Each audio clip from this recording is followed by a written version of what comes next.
All right, today we are going to break down Newton's laws, which are kind of the foundation behind physics, so they're pretty important. So the first law is largely conceptual. It is on the idea of inertia.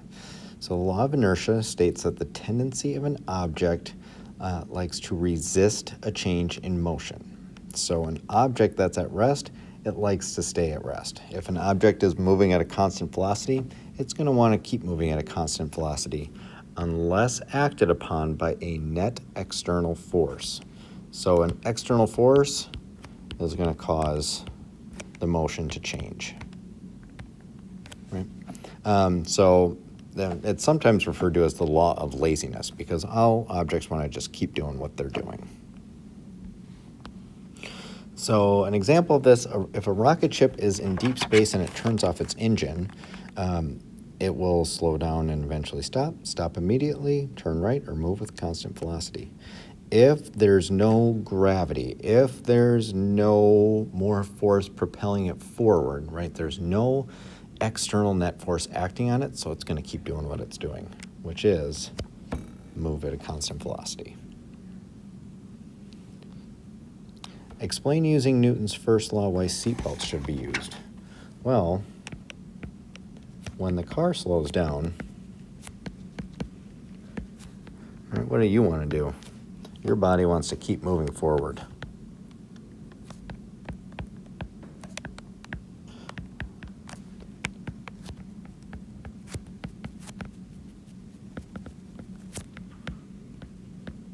Right, your body wants to keep moving forward. So if you stop, right, if you stop abruptly or if you slow down, right, the seatbelt kind of keeps you attached to the car. So it prevents you from continuing to move forward at that fast velocity. Explain using Newton's first law how you can get away from a moose if it's charging at you. Well, this is a great question. The answer is to zigzag, right? Because the moose has more mass or more inertia, which means it's going to be harder for that moose to change direction, right?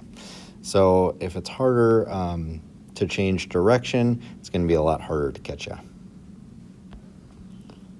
The next law is essentially just an equation, right? We see the equation right here, the net force, or this little sigma symbol, net force is equal to the object's mass times its acceleration. So you're going to see math questions regarding Newton's second law come up quite a bit in the next couple weeks, and the rest of the year, really. So, but conceptually, if you push a heavy object and then push a light object with the same force, the object will, well, that's a great question. If the force is the same, right, less mass will have more acceleration, right? It'll be easier for that mass to move.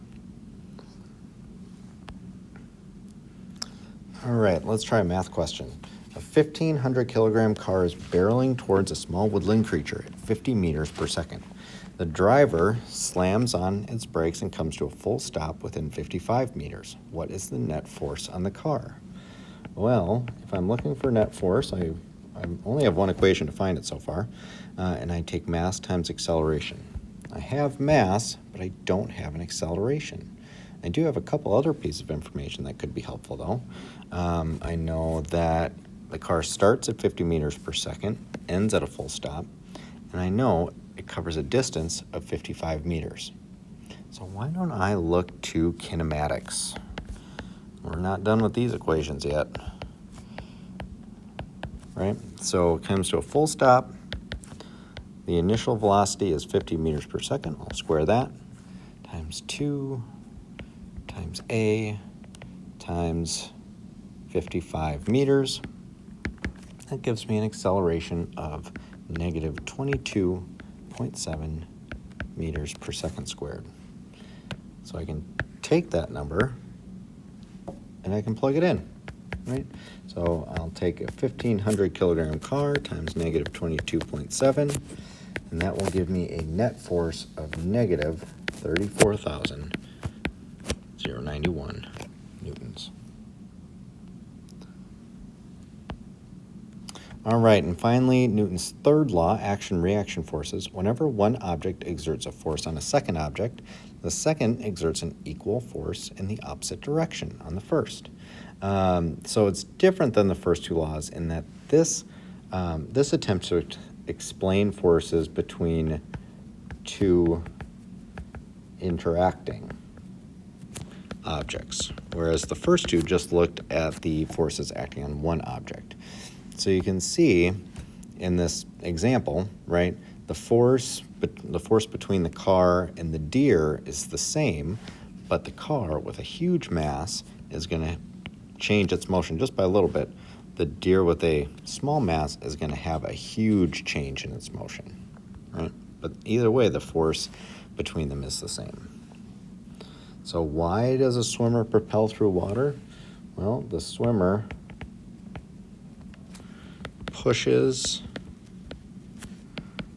the water backwards.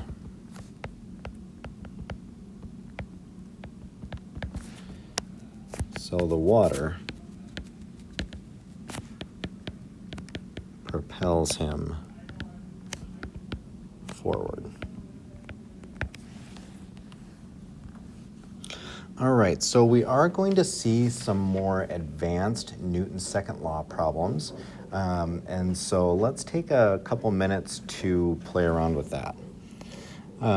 Just a recap of Newton's second law, it states that the net force acting on an object is equal to the mass times its acceleration. The net force is the sum of all the forces acting on the object, and more often than not, there's going to be more than one force acting on it. If all the forces are balanced, equal in magnitude, opposite in direction, there's a net force of 0, and the object stays at rest or moving at a constant velocity. If the forces do not balance, the object is going to accelerate. Okay, so how are we going to set up one of these problems? Start with a free body diagram. That's going to help you identify which forces are acting and in which direction. If the force of gravity plays a factor in the motion of the object, it can be separated out into mass times gravity. So we can always break apart bigger forces into smaller equations. Newton's second law states F equals ma. Break apart the net force into the individual forces acting on the object. And here are the big ones. The force in the direction of motion is going to be positive. Any forces that oppose motion are going to be negative. So let's see how that works out in this example. A physics student with a mass of 85 kilograms hops in an elevator. What is his actual weight as the elevator remains stationary? Well, actual weight and force of gravity, remember, are the same thing, right? Force of gravity is mass times gravity. So that'll be 85 kilograms times 9.8, which gives us a weight of 833 newtons. If he pushes the button for the top floor and the elevator accelerates upwards at a rate of 2 meters per second squared, what is his apparent weight? So remember, that's the normal force. So if the guy is standing in the elevator, right, at his center of mass, there are two forces acting, right? Force of gravity is always trying to bring him down. He's standing on a flat surface, so that means the normal force is directed upward, perpendicular to the surface. Now remember, the force in the direction of motion is positive, forces opposing motion are negative. So in this example, if the elevator is moving upwards, normal force is going to be our positive force, and gravity is going to oppose the motion. So I'm going to start with F equals ma. I'm going to split up that net force into my positive force and my negative force is equal to ma. So that's how you're always going to set these problems up. I'm looking for normal force. So I'm going to try and isolate that. So I'll bring force of gravity over here. Right, so normal force is equal to ma plus fg. But remember, force of gravity I can always break up into mass times gravity. And now we can just plug in numbers, right? So mass of 85, he's accelerating upward at 2 meters per second squared. 85 times 9.8. And his apparent weight when he's accelerating upwards is 1,003 newtons. That makes sense, because when you push a button, when you start to accelerate upward, you feel a little bit heavier. So that's going to be his apparent weight there. Halfway up, the elevator now moves at a constant velocity of 2.5 meters per second. What is his apparent weight now? Well, he's still moving up, so the normal force is still going to be positive. Gravity is still going to be negative. So that part of the equation stays the same, right? I'm still going to have normal minus gravity is equal to ma, right? I'm still trying to find the apparent weight, so I'm going to get force of gravity over to this side. Normal force is equal to ma plus mg. The difference is now he's moving at a constant velocity. If something's moving at a constant velocity, what's its acceleration? You guessed it, 0.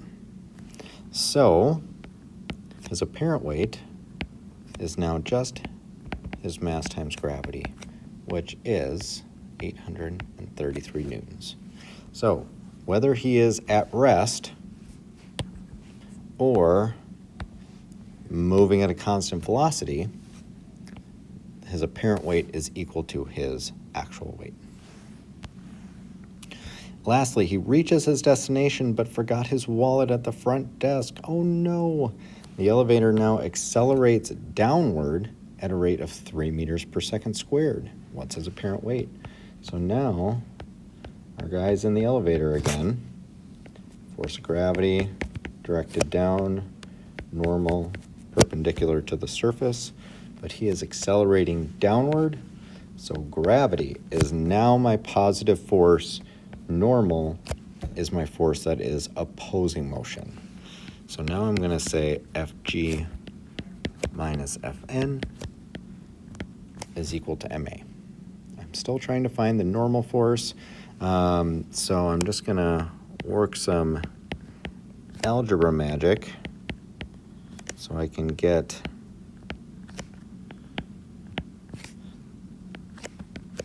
the normal force by itself. So I now have the normal force is equal to force of gravity minus ma. You can switch this out for mg. 85 kilograms times 9.8 minus 85 times an acceleration of 3 meters per second. And that gives me an apparent weight of 578 newtons. If you are accelerating down in an elevator, you might feel a little bit lighter as you start to accelerate downward. And so that's why your apparent weight seems less than your actual weight. So that is Newton's laws in a nutshell. Please bring any questions you have to the next class. Thank you.